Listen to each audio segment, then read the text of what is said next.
Hello everyone and welcome back to my channel. My name is Kiama. If you didn't know, if you're new here, don't forget to hit that subscribe button so you can go ahead and tune in to all of my videos. And if you are returning, welcome back. Thanks for joining me today.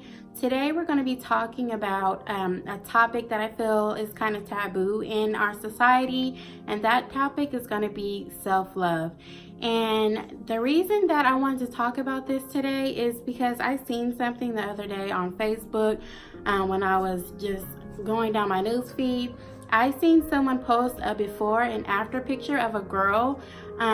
So there's the before picture before she got her makeup done, and then the after picture after she got her makeup done. And her makeup was really pretty. It honestly did make her look like a different person, because she had like scars and blemishes on her face, and she covered it up with makeup, but she was still a very pretty girl before she even wore the makeup. But yeah, what caught my eye is the person that posted it said that she did not love herself. She must hate herself because she was wearing all this makeup to cover up what she really looked like. And I personally feel like that wasn't fair for them to say, because just because the person wears makeup does not mean that they do not love their self. So I wanted to talk to you guys about some of the things that I do on my self-love journey. And I want to ask you guys, what does self-love mean to you? Go ahead and let me know in the comments what are the type of things you do to love on yourself.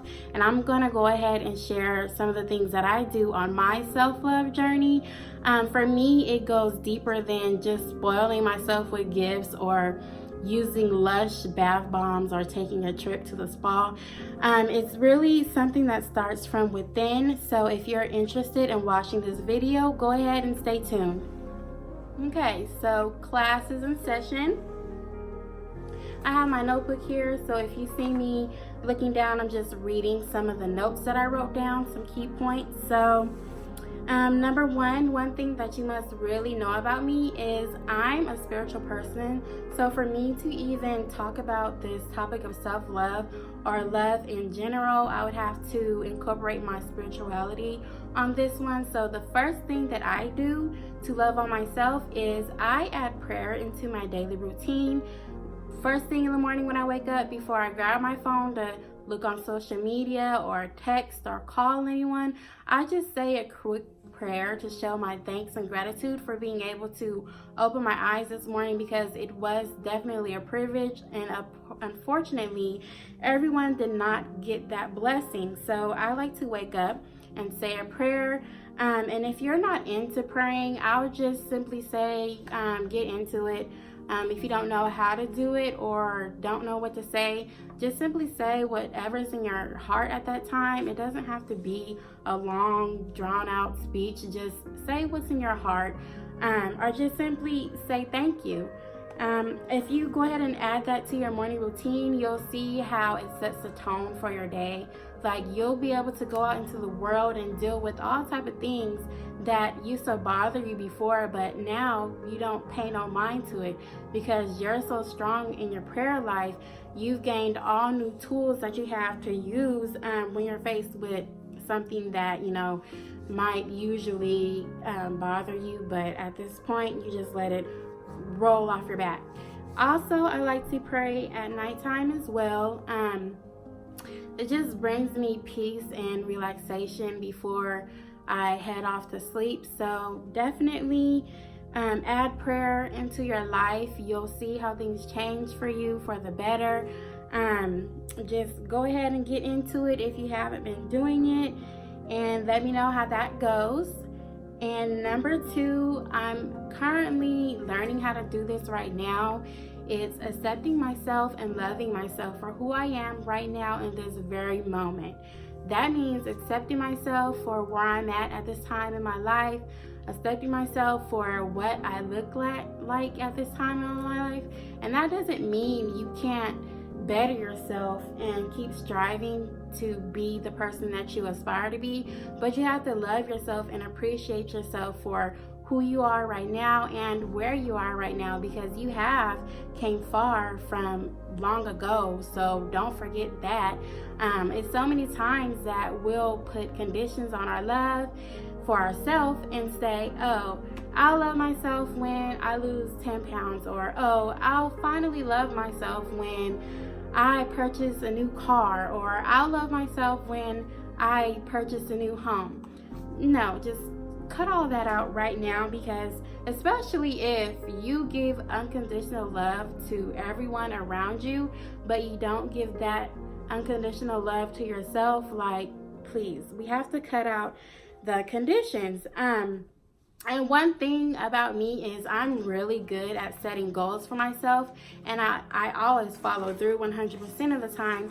But I noticed if I wasn't loving and accepting myself before I set those goals, when I finally achieve the goals, it don't make me happy at all. Like, I can say, okay, today I'm going to lose 5 pounds, and I'll eat good all week, I'll work out, go to the gym, those 5 pounds are gone, but I still feel the same. Like, it didn't bring me any joy or any happiness, and it's because I was not loving myself for who I was before I put in the work to lose that 5 pounds. So you really have to find love and happiness and acceptance and who you are today. And when you finally reach the level that you want to be on, you'll appreciate it so much more.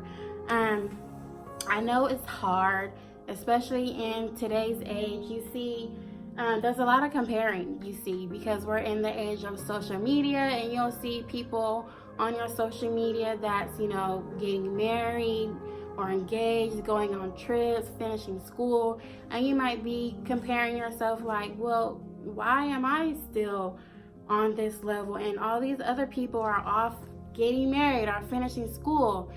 You just really have to stop with the comparisons and know that your time is coming, and you really have to know that you're a queen, you're a woman of high value, you are the baddest woman walking this earth right now. No matter what you look like, you gotta know that you're the baddest, period. Once you get your mindset like that in your mind frame, to where you're loving and accepting yourself for who you are right now, is going to make all the difference. And I will say, continue to keep striving for a better you, but you have to love yourself for the you that you are right now, okay? So the next thing that I do, and I really, really love this one, is I say morning affirmations every morning when I wake up, along with my prayers. So what is an affirmation? It's emotional support or encouragement, positive thinking, and self-empowerment. So when you affirm yourself, you always start with I or I am. And I wanted to share with you guys some of the affirmations that I use for myself that I really like. And one is, I have been blessed with many talents and I will start utilizing them today. That affirmation really gave me the motivation to even start my YouTube channel, because I have been wanting to do this for so many years, but I was putting it off and just giving myself reasons to why I couldn't do it. Like, I didn't have time, or I was trying to focus on school, or I was just too busy with my kids. But once I really started saying that affirmation every single morning, it gave me the drive and determination to just go and do it. Don't matter what anybody thinks or anybody says. This is what you want to do, so go ahead and do it. Another one I like is, I am a magnet for all things good. I give love and receive love in abundance. That's a really good one. I embody love and light. I am the creator of my life experiences. So those are some that I use. They could be really simple, like, I am beautiful, I am intelligent, I am a great mother. Just go ahead and say all the positive things about yourself, even if you don't believe them yet, because there is power in the tongue. I know you have heard that before.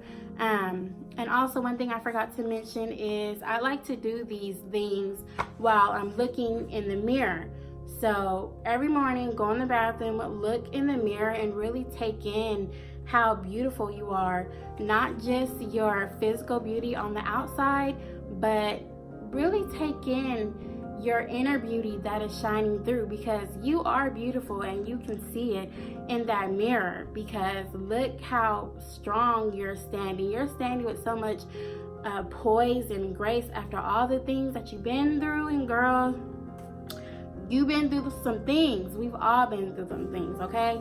I know for experience that, you know, things get hard, but look how you're standing here, a strong woman. You didn't break, you didn't even fold, and you're ready to take control of your life and get on the right path. So go ahead and do those morning affirmations. They really make me feel good, and especially if you're going through something hard in your life, and you're trying to get through it, just affirm yourself every single morning. Keep telling yourself all those positive things that you may have forgotten, okay? So next is feed your mind and body good things, okay? So we're gonna start with the body. You have to feed your body good things, and I know, because I like to eat, okay? So this one can be hard for some of us, but you just gotta find a balance. Especially for me, I have a sweet tooth, but what I like to do is replace sweet snacks with maybe a sweet fruit like watermelon or pineapple. Don't forget to get your vegetables in. Cut all the soda and all the juice out. You don't need those, period. And if you just have to have some flavor in your drinks, you can get like sparkling waters, or they have those like 5-calorie Crystal Light drinks you can put in your water. But the soda and juice, no. Cut those out. They're not good for you whatsoever. They have a lot of sugar in them, and just a lot of artificial things. We got to keep our body healthy, because if you're just feeding yourself trash, then you're gonna feel like a garbage can, okay? And I'm not saying you can't treat yourself. It's okay to have a cookie, but you can't eat the whole pack. Okay? So go ahead and treat yourself from time to time, but be nourishing your body with healthy things. So we're gonna move on to the mind. How do you feed your mind good things? So let me ask you, what are the type of things that you're seeing when you're on your phone scrolling on social media? Are you seeing people posting fights, or people posting a whole bunch of foolishness and clownery? Because I know for myself, like, I'm quick to block somebody from my page if I see them posting negativity, because I just don't have the energy to take that on in my life. You really have to be mindful of the things that you're watching. What do you watch on TV? Are you watching things of substance, or are you watching love and hip hop? And don't get me wrong, because you know those type of things are entertaining, but what value have you learned from it? Okay. Also, your music. What type of music are you listening to? Do you listen to R&B or rap? Does a person have an uplifting message in their music, or are they rapping about a bunch of bees and hoes? I'm just saying. So be mindful of what you're putting into your mind and body, and you can replace things with self-help books, or books that teach you how to build better relationships, books that teach you how to start a business if that's something you're interested in, or just make sure the music that you're listening to and the television that you're watching is just sending out a good message, because there's so many things that you take in, even subconsciously, that you have to be very aware of, okay? So take note of that. Feed your mind and body good things. So the last thing I'm going to share with you guys is don't be afraid to let go of things that no longer serve you, okay? whether it be a job, a relationship, a friendship. The goal is to build and move forward. So if you're stuck in a situation where there's no growth, then it just may be time to go, okay? Don't be at no job for 15, 20 years just because you're comfortable and you're familiar and you know how to do the job, but you have not moved up in the company. You're barely getting raises, but you don't want to take the time to find another job because you're just comfortable where you're at. That is not okay. There's plenty more jobs out there on Indeed right now that make way more than you make, but you're qualified to do that job because you have all of that experience, okay? Same with relationships. I know, ladies, this is hard because you've been with the man 8-10 years, y'all got kids, and you're just comfortable where you're at, but nothing has progressed. You have no ring, and it's just not going anywhere, but you're still there for what reason? Like, you cannot stay stagnant and you are not stuck, okay? You may think in your mind that you're stuck, but you're really not. You have the resources inside you, inside of yourself to get to where you need to be. You don't have to depend on anyone for anything that you need, okay? You just have to motivate yourself to get up and go. If that is a situation that you're in, that's not the situation for all of us, but if you are finding yourself stuck in a job or a relationship, you got to know that that's all in your mind and you can move forward from that, okay? Don't be afraid to let go of things that don't serve you because you're just wasting valuable time that you could be spending on doing things that are within your calling. Same things go for friendships. Some friendships evolve and they stay with you throughout your whole life. Some friendships, they stagnate, they don't grow, and you guys don't have too much in common anymore. That doesn't mean that you're mad at that person, or that doesn't mean that you guys can't talk anymore, but it just might not be on such a regular basis. But just don't be afraid to move on and let go. It's okay to start over after a 10-year relationship. It's okay to find a new job even after 10, 15, 20 years. It's okay to start new friendships even as a 30-year-old woman, okay? You have to be able and willing and ready to grow. Sometimes, change is painful and it hurts, but these are some of the things that grow you and build you for the woman or man that you're supposed to be, okay? So there's really so many things that I do on my self-love journey. It could go on and on and on, but these are just a few of the tips that I want to share with you. I hope that you guys enjoyed this video. If you did, don't forget to hit a like and comment and subscribe, and I will see you guys on the next one. Bye, loves.